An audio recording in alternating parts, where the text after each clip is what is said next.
Monsieur le ministre Jean-Yves Le Drian, Monsieur le Premier ministre Alain Juppé, Madame Claude Chirac, chers membres du jury de la Fondation Chirac, Mesdames et Messieurs, c'est un grand honneur d'être à vos côtés ce soir pour cette 10e cérémonie de prix Chirac pour la prévention des conflits.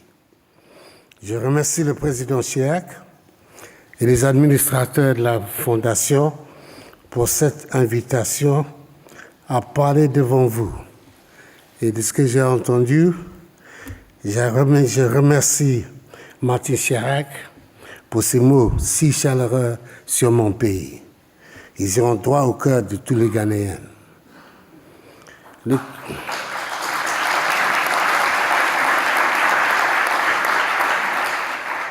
Le conflit sombre de tout temps fait partie de notre existence humaine.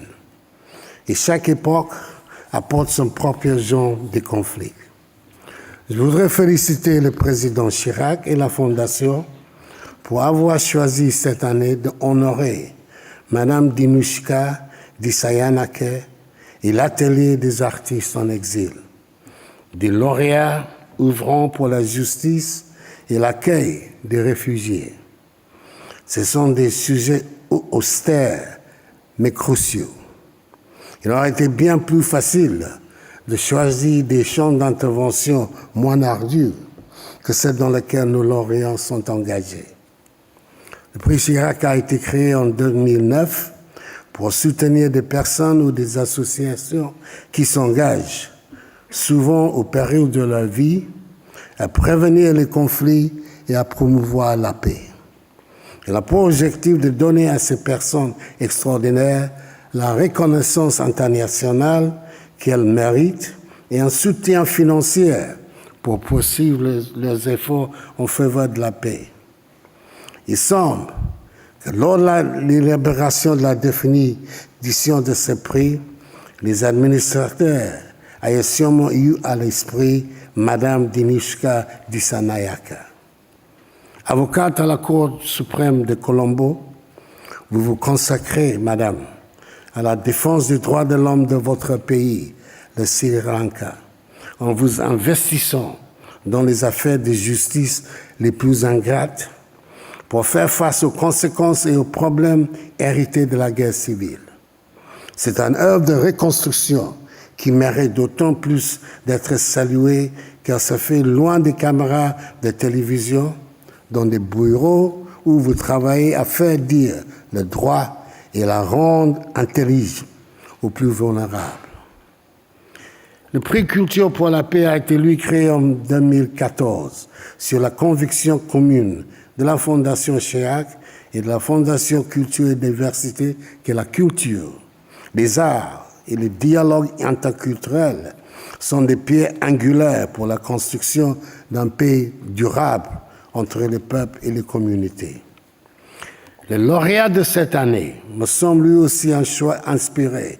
Et encore une fois, je tiens à féliciter le président Chirac et la Fondation pour le courage dont ils ont fait preuve en choisissant l'atelier des artistes en exil comme récipiendaire de ce prix. Mesdames et messieurs, la plupart d'entre vous l'ignorent sans doute, mais avant d'accéder à la magistrat suprême de la République du Ghana, grâce à la générosité du peuple ghanéen et à la bénédiction du Tout-Puissant, j'ai exercé en tant qu'avocat. J'ai également servi dans le gouvernement de notre ancien président Jean Kufuor en tant que procureur général et ministre des Affaires étrangères. Mes expériences d'avocat, d'homme politique, de procureur général et de chef de la diplomatie ghanéenne m'ont permis de constater de visu les conséquences des conflits, que ce soit entre individus ou autres groupes, et les longs cortèges de misères qu'ils engendrent chez les innocents. En règle générale, la plupart des conflits se caractérisent par un effondrement de l'ordre public.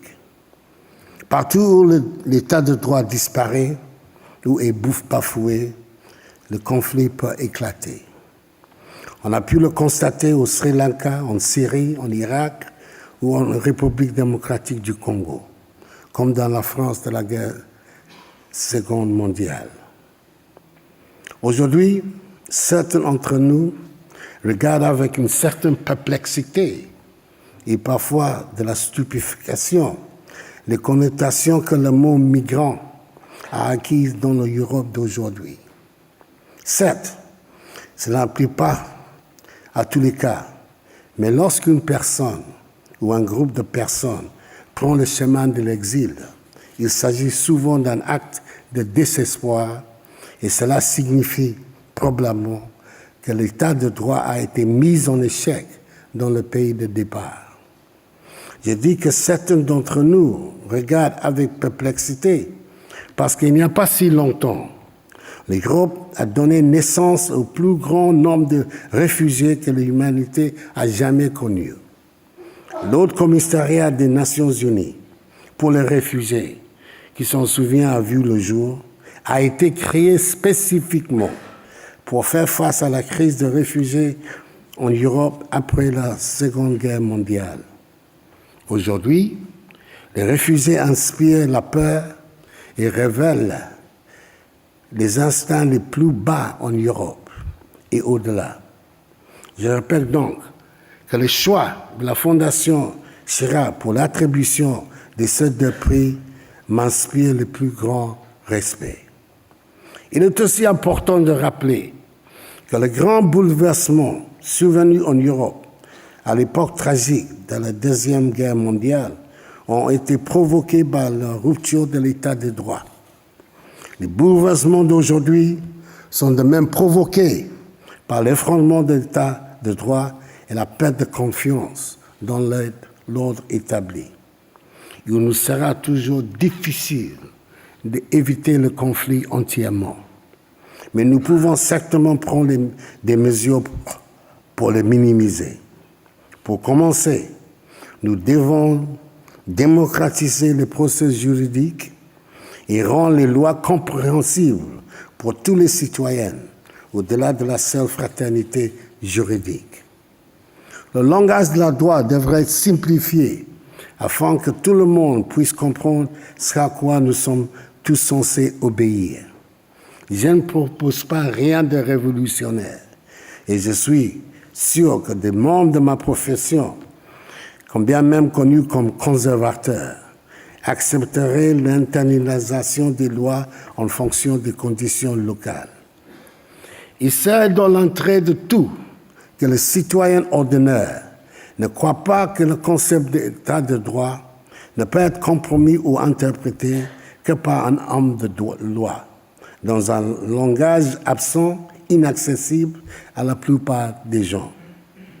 C'est toute la portée du travail de Mme Dissanayake qui déborde largement le simple cadre de Sri Lanka. En tant qu'avocat et en tant qu'homme d'État, Madame, je tiens à souligner l'importance de ce que vous faites pour Sri Lanka, pour la société universelle et pour tous qui, chez vous ou ailleurs, étaient jusqu'à présent privés de voix. L'expérience du monde montre que la plupart des sociétés bénéficient des talents apportés par les migrants et les réfugiés. Aucune société n'est éthiquement ou culturellement pure. Nous avons collectivement le devoir de combattre toutes les souffrances et les traitements dégradants subis par les réfugiés. C'est d'entre nous qui viennent des pays qui produisent des réfugiés ne peuvent jamais espérer traiter avec le reste du monde sur un pied d'égalité au moment où nos compatriotes traversent le Sahara à pied et se noient dans la mer Méditerranée. Nous avons toutes les raisons de changer le paradigme de développement de la dépendance vis-à-vis de l'aide qui ne nous a pas apporté ni le développement ni la prospérité, et un nouveau paradigme qui met l'accent sur la mobilisation nationale des ressources naturelles et humaines dont regorge l'Afrique. C'est la voie vers la construction d'une nouvelle civilisation africaine qui apportera une contribution unique à la civilisation mondiale. Nous, Africains, qui avons subi la tragédie et les horreurs de l'esclavage, le pillage et l'exploitation du colonialisme et de l'impérialisme, ainsi que les dérives autoritaires de certains régimes postcoloniaux, devons être à l'avant-garde de ceux qui cherchent à construire un monde fondé sur l'état de droit et le respect des libertés individuelles et des droits humains. Les perspectives pour le renforcement de la civilisation humaine pourront être ainsi potentiellement illimitées.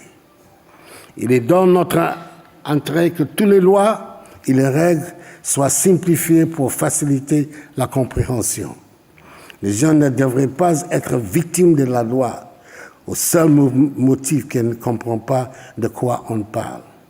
Si l'on peut sauver ne sera qu'une personne l'indignité de devenir un réfugié ou un déplacé à l'intérieur de son propre pays, il faut le faire. Pour toutes ces raisons, je suis très honoré, Madame Dine Siniaka, de vous remettre personnellement le prix Chirac pour la prévention des conflits, dont le symbole est l'œuvre d'un très grand artiste africain, Ousmane Sow, dont je salue la mémoire. Madame, votre travail nous oblige. Je vous remercie pour votre attention.